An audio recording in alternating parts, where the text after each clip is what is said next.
presidente da Câmara dos Deputados, Arthur Lira, analisou a atuação do Congresso e defendeu a liberdade dos parlamentares.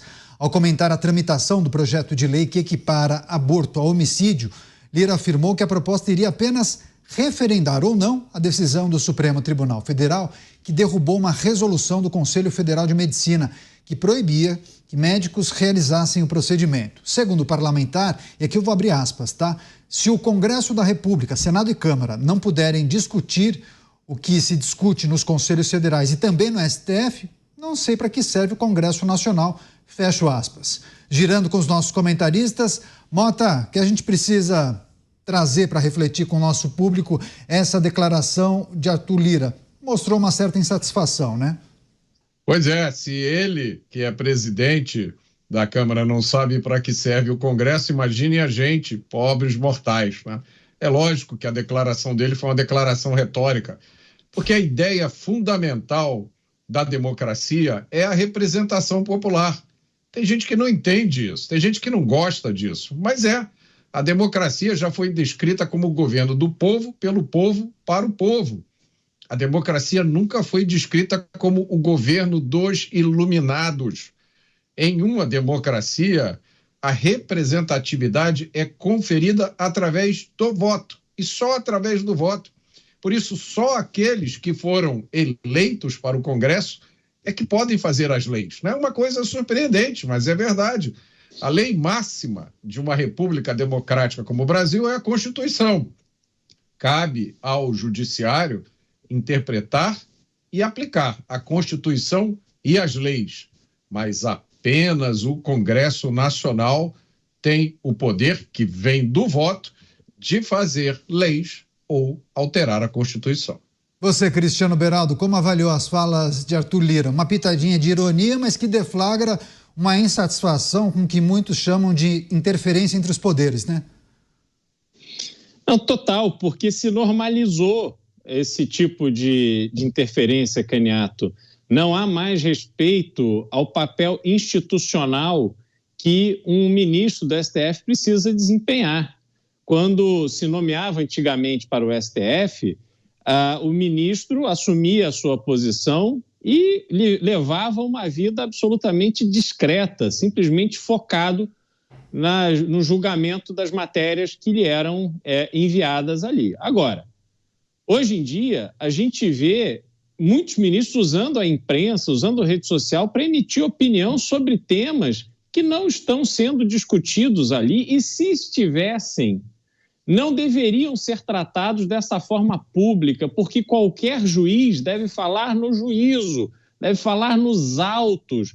Não adianta manifestar a sua opinião sobre droga, sobre saidinha, sobre seja lá o que for. Tem que tratar o tema conforme a ação está apresentada ao tribunal. Só que isso deixou de existir e a gente vê situações absolutamente inadequadas que o Congresso precisa reagir. E reagir como? Sendo uma instituição que dá respostas em linha com aquilo que a sociedade, que foi quem votou, quem colocou esses congressistas lá, o que essa sociedade quer na sua maioria. Você tem a representação dentro do Congresso Nacional de vários segmentos da sociedade e tem que prevalecer a vontade da maioria. Isto é democracia. Então, que isso prevaleça e que a gente consiga retornar para o status quo do ambiente democrático, onde cada poder fica dentro do seu quadrado e não fica se manifestando, atropelando as suas funções, usando imprensa, usando rede social. Pois é, agora, Dávila, a gente tem visto figuras das mais diferentes correntes políticas manifestando insatisfação com o Poder Judiciário, sobretudo a Suprema Corte Brasileira. A gente tem essa declaração de Arthur Lira, mas há poucos dias o próprio presidente da República falou que a Suprema Corte não deveria se meter em todas as questões que, segundo a avaliação dele, seriam de competência do Congresso Nacional. O que a gente precisa trazer para a discussão, inclusive essa fala de Arthur Lira? Bom, precisamos trazer uma outra fala que ainda não comentamos, a do ministro Fux, que reconheceu que o Supremo está adentrando na seara do poder legislativo e que esse ativismo judicial é péssimo para a nação, que aumenta a insegurança jurídica.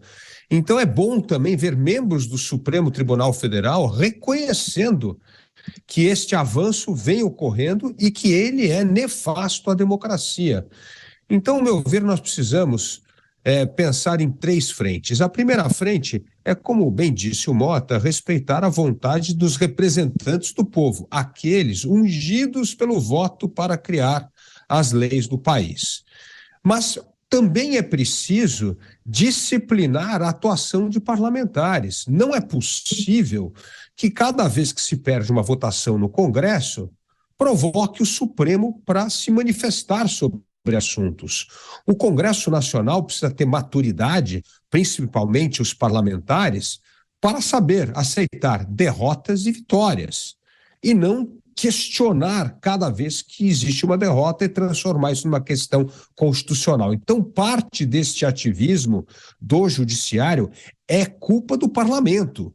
E nisto, eu vejo que o presidente da Câmara, assim como o presidente do Senado, pode ter uma atuação muito dura em jogar duro com esses parlamentares que não são bons perdedores e que judicializam as questões. E, evidentemente, o Supremo tem que ter esse autocontrole, como bem mencionou o Beraldo, de atuar como uma corte constitucional e não tentar preencher as lacunas do legislativo legislando. Este não é o papel desenhado pela Constituição brasileira ao Supremo Tribunal Federal. E o Supremo, com este ativismo do legislativo, o que ele faz é contribuir para o aumento da insegurança jurídica e, portanto, para a debilidade do Estado democrático de direito.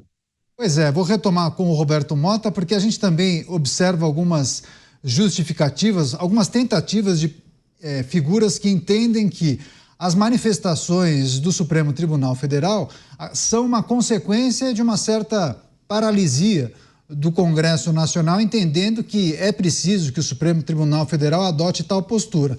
Agora, é sempre importante lembrar, né, Mota? Não legislar também é legislar, né? É evidente. Se o Congresso Nacional quiser ficar 6 meses sem aprovar lei nenhuma, faz ele muito bem, porque nós já temos um excesso de leis.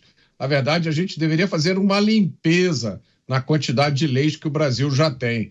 A função de um parlamentar não é só aprovar leis, não é só propor leis. Há muitas outras atividades importantes que um parlamentar tem que fazer, principalmente fiscalizar os outros 2 poderes, né? Os 3 poderes se fiscalizam, se vigiam mutuamente. Agora, o que é importante a gente lembrar, Caniato, é que os políticos que estão no poder, eles têm que agir como estadistas.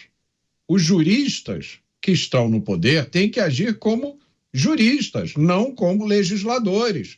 Eu sei que muita gente tem a vontade de legislar, e aí a democracia oferece um instrumento maravilhoso, chamado candidatura. É só a pessoa renunciar ao cargo dela e participar de uma campanha eleitoral. Eu já participei de 2. Eu digo para vocês, não é a coisa mais divertida do planeta Terra. É um sacrifício enorme, é um desafio gigantesco. Agora, se você for bem-sucedido no final, e tem uma coisa te esperando chamada mandato, e o mandato parlamentar dá a você esse poder de participar de projetos de lei. Você pode sugerir uma lei nova. Agora, se você for jurista, mas não tiver um mandato parlamentar, o máximo que você pode é dar a sua opinião. Agora, nem os políticos e nem os juristas, nenhum desses grupos tem como missão, Caniato, realizar uma engenharia social. Eles não têm essa missão de moldar a sociedade da forma como eles acham que a sociedade deveria ser. A sociedade decide como quer ser e expressa esse desejo através do voto. Aí a gente tem que entrar na máquina do tempo e voltar, Caniato, para aquele momento em que a gente estava olhando os resultados das últimas eleições e a gente disse, muita gente disse, né? Esse é o Congresso mais conservador da história. E aprovaram a descriminalização do porte de maconha justamente nesse momento. Alguma coisa errada não está certa.